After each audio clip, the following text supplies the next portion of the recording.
Manipis daw. Manipis daw yung 15 mil. Oo. Kung dadagdagan ng kaunti, pauwi na natin si Ate Mendy para tapos na to. May pera na siya, pahinga na tayo. Dagdagan mo konti. 5 anak, pero 3 nakagraduate. Isa pang 15,000 pesos. Oh. 30 mil ate. Kunin mo na yan. As pahinga ka na rin. Alam kong pagod ka na sa pagtitinda. Instant pahinga. Instant kita. Pot o lipat! Pat po. Nakakatakot ding magpat ate ha. Alam ko ang saya nung pat. Pag nakuha mo yung 350, ang laki niyan. 350,000 pesos. Yun ay kung masasagot mo ng tama itong tanong na nakahanda. Kaya mo kaya, Menly? Patawarin mo kami, hindi na namin madadagdagan ng 30 mil na ibinibigay na nila sa'yo. Iabot mo na nga, Jong. Tapos ate, yung paa mo nakalampas naman na eh. Parang lilipat ka na talaga eh. Oh. Parang lilipat mo, kunin mo na ate. Ayan o, 30,000. Poto, lipat! Pat po.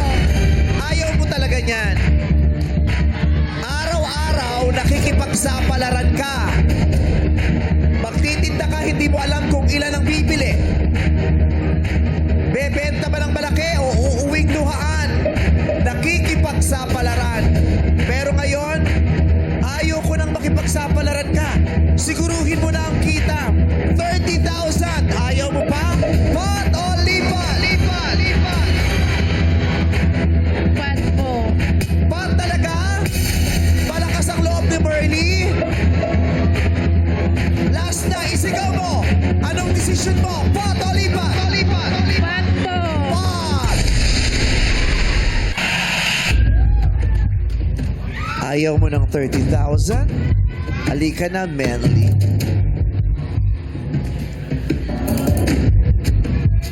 Sige, humarap ka lang sa akin, Menly. Gusto din namin manalo ka. Pero, ikaw ang magdidikta nun sa buhay mo sa araw na ito. Dahil ikaw lang din naman ang sasagot sa katanungang ito. Uy! Ano nangyari? Uy! Ang sexy, ha? Pinagtatawa na yung step ko.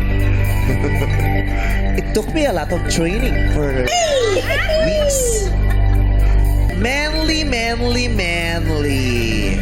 Merry Christmas kay Christmas Manly. din po. Gusto mo talaga yung 350,000 pesos?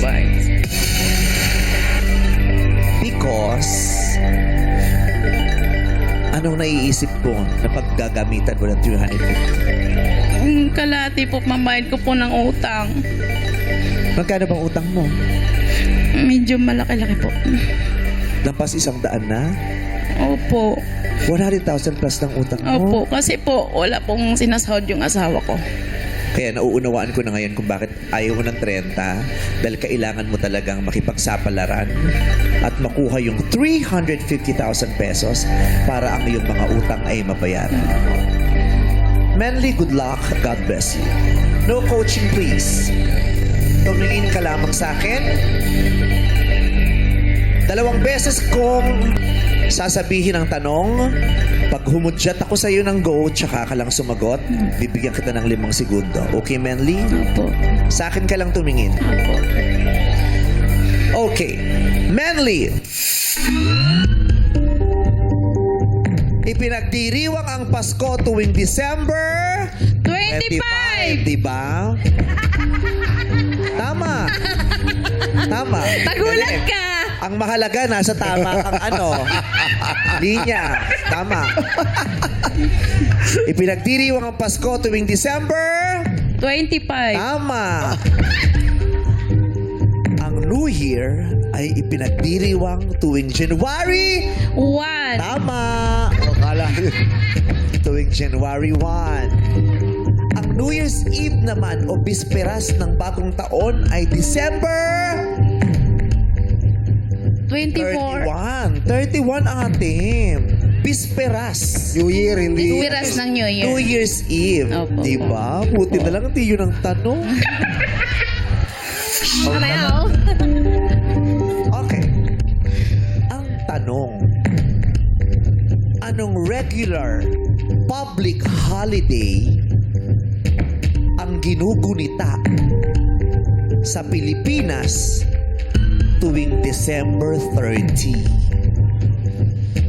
Huwag mo munang sasagutin. No coaching, please. Ano yung public holiday sa Pilipinas tuwing December 30? Meron tayong din na sineselebrate na ganyan. December 30. Ano yung public holiday? Pag nasagot mo to, 350,000 pesos! Medley! Anong day ito? Anong public holiday? Kaya mo nang sumagot? Sabihin mo lang kung anong day yan. Yung sineselebrate pag December 30, bigay mo lang sa akin yung pangalan ng bayani. Go! Jose Rizal Day!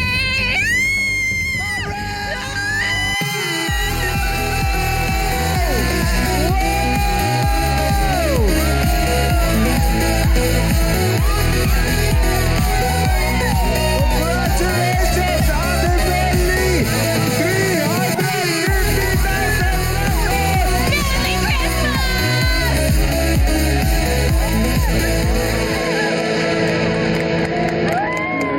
Grabe!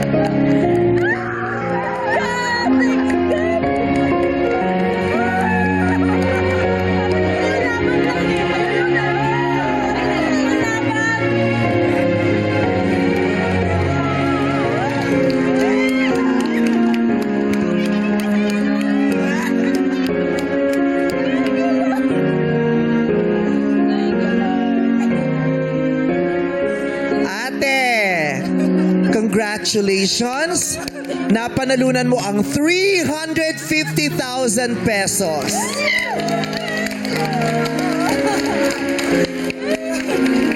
Ano kaya na tumatakbo sa isipan mo? Thank you, Lord. Ano po? Thank you po. Thank you. Thank you, Lord. Thank you po sa inyo. Thank you po sa showtime.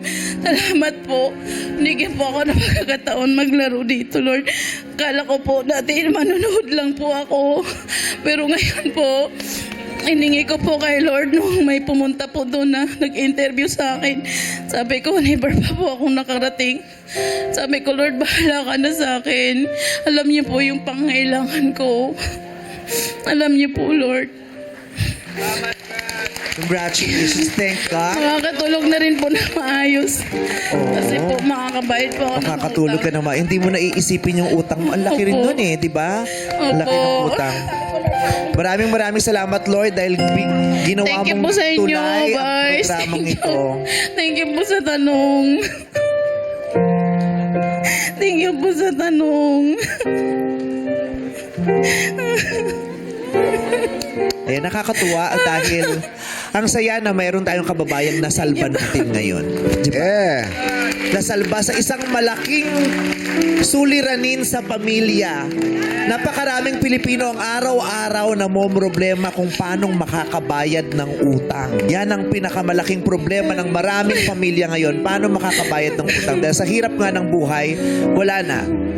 Ang tanging choice ng marami ay umutang dahil sa hirap ng buhay. Kaya, Para po salamat. magpapatuloy po yung araw-araw, kailangan ko po umutang.